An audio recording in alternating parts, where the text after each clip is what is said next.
I'm just a very average human being who just probably feels a lot. I'm a person who gets easily moved with anything that is artistic, with anything that is honest, with anything that is about the valor of the human spirit. And this entire curiosity about how a person can overcome their fear and their challenges in life was something that always made me ponder. আমি সবসময় ভাবতাম যে কী করে নিয়ে এই মানুষটা এত mile cross করে নিয়ে এখন নতুন শহরে এসেছে, how is it that they are managing their lives. আর এই প্রশ্ন আর এই যে কৌতূহলটা ছিল সেটা কোনোদিন হয়তো আমি ডাউস করতে পারিনি।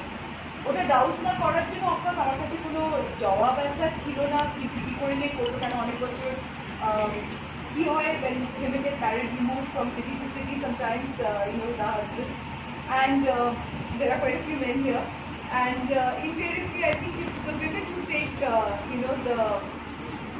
the change in the job, and we take that as a very natural transition in life. But with that transition, we actually don't know what we're negotiating in life. Sometimes we are left jobless. We become economically very, very dependent on our spouses. God forbid if the relationship goes haywire and then you don't know what to do. So, I of course work also in Kolkata. I work with the late Ramdev, who is a joy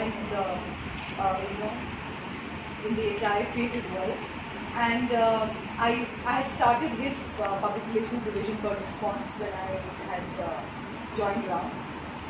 And Kolkata was a beautiful stint, but was very stuck up, and I said, Nana, I'm social media, and then I left Kolkata. I was very happy to leave Kolkata at that stage in my life because I think I had not grown as an individual at all. I was still very conditioned with the life that I had led in Delhi. And of course, I had this whole thing since I was a child in Shillong, that space of what beat that I would be given. And so I knew that the internet is free, and I knew that I did not need a brick and mortar office. I could write because we had social media. So someone told me that you have a blog, why don't you start blogging? So in 2018, I walked for the first time alone into a cafe. I'd never even gone into a cafe alone. And it's like so many of us, I'd forgotten the way back home. If you left me somewhere in Bangalore, I would not know how to come back because it was such a, it was like a horse with the blinkers, and that's all that I had around. And 2018, I began writing a blog. I did not know what to write on, and write excepting on arts and crafts. That's something that I grew up with. Barite amra onek arts and crafts dekhechi. Barite sobshoy ma hater jinishpotro banano rakhto. I started writing stories, and that got appreciated, and a lot of people came up to me and they started giving me sarees and jewelry. খুব লজ্জা পেতাম সেই সময় because বেশিরভাগ মেয়েরা, they were in their 20s, they were 25 or 28, who were wearing jewelry or wearing clothes and posting a picture and then blogging. And I was 47 or 48 at that time. Well, it's not this that people did not say things to me. They said, oh my God, you think you're very young, that you're doing all of this, but I enjoyed every time I wrote, and that was my Zen moment actually. So from there, actually I'm an Instagrammer.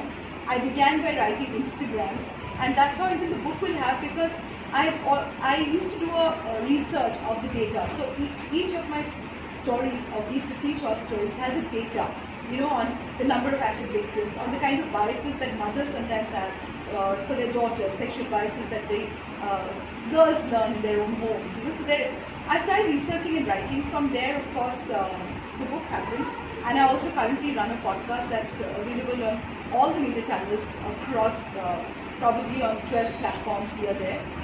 And we've organically grown tremendously. We've had voices from all across the world, from entrepreneurs to artists to writers to activists, to people from South Africa to UK to everywhere. I also currently write a column every Saturday in the Daily Guardian. I have done voiceover artists. I was also picked up. I did a film during Durga Puja with the transgenders, and this was just done at home because আমার খুব খারাপ লেগেছিল যে everybody was being allowed, but the trans women were not being allowed to come, and in spite of it being a community puja.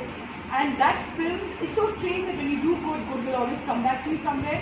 That film was sent by a friend to the Election Commission of Karnataka, and I won the Election Commission film of 2018 in Karnataka, and I made that film. So there has been a lot of, people have really forwarded my work. People have really given me the wings. Like I always say, as a podcaster and as a writer, we are nothing without our readers and our listeners. I mean, it's of no use. Of course, প্রথম বইটা আমি ICU তে লিখেছি কেন আমার মা আর বাবা খুব শরীর খারাপ ছিল আর বইটা is about the real people that I've met. People whose stories, আমরা ফেমিনিজমের কথা বলি, we talk about all the achievers in the corporate places, যারা পড়াশোনা করেছে, যারা কলেজ করেছে, and then they've gone ahead and done wonderful work. But we don't talk about the little girl from Darjeeling who's left a son behind and her children, probably the parents don't want to look after and they have to travel miles to reach a place like Bangalore. And she's, I met her at the parlor, and she's a massage woman, but she was a teacher in her village in Darjeeling somewhere in one of those places. And she said that every time men were accosting her, but still she tried to maintain her dignity. So these are also women who've travelled, who've gone to a place where the language is different. They've learned the language. These are stories of bravery.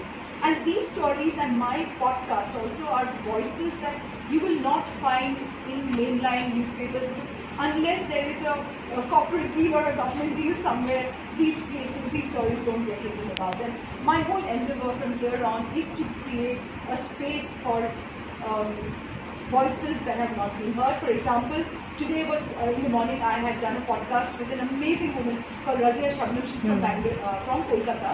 She's the first woman boxing coach, a Muslim woman. And there was a film made on her called Burqa Boxers, and she's trained so many Muslim girls who come in their burqa, they enter the boxing ring and they learn and they go in and for international and state level. She's the first woman who's